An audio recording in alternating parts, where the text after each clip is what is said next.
പാർലമെന്റിന്റെ നടത്തിപ്പിനായി എല്ലാ കക്ഷികളുടെയും സഹകരണം ഉണ്ടാകണമെന്ന് കേന്ദ്രമന്ത്രി കിരൺ റിജിജു.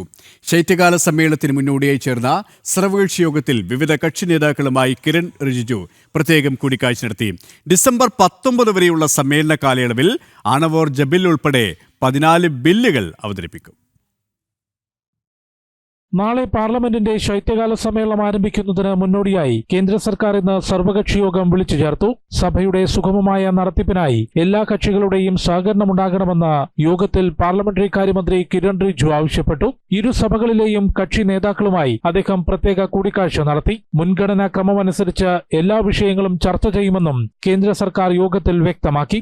और मैं उम्मीद करता हूं कि विंटर सेशन अभी कल से शुरू होंगे और क्योंकि ये शीतकालीन है, विंटर सेशन है, ठंडा दिमाग से सब काम करें और ज्यादा गर्मा गर्म बहस ना हो, ये हम उम्मीद करते हैं. മുതിർന്ന കേന്ദ്രമന്ത്രിമാരായ രാജ്നാഥ് സിംഗ്, ജെ.പി. നദ്ദ, അർജുൻ റാം മേഘ്വാളും ജയറാം രമേശ്, ഗൗരവ് ഗൊഗോയ്, പ്രമോദ് തിവാരി, മനോജ് ഝാ, ടി.ആർ. ബാലു തുടങ്ങി വിവിധ കക്ഷി നേതാക്കളും യോഗത്തിൽ പങ്കെടുത്തു. അതേസമയം ഡൽഹി സ്ഫോടനം, വോട്ടർ പട്ടികയിലെ തീവ്ര പരിഷ്കരണം, ലേബർ കോഡ് തുടങ്ങിയ വിഷയങ്ങൾ ഉയർത്തി സഭയിൽ പ്രതിഷേധിക്കാനാണ് പ്രതിപക്ഷ നീക്കം. ഡിസംബർ 19 വരെ നിശ്ചയിച്ചിട്ടുള്ള സമ്മേളനത്തിൽ 15 പ്രവൃത്തി ദിവസങ്ങൾ ലഭിക്കും.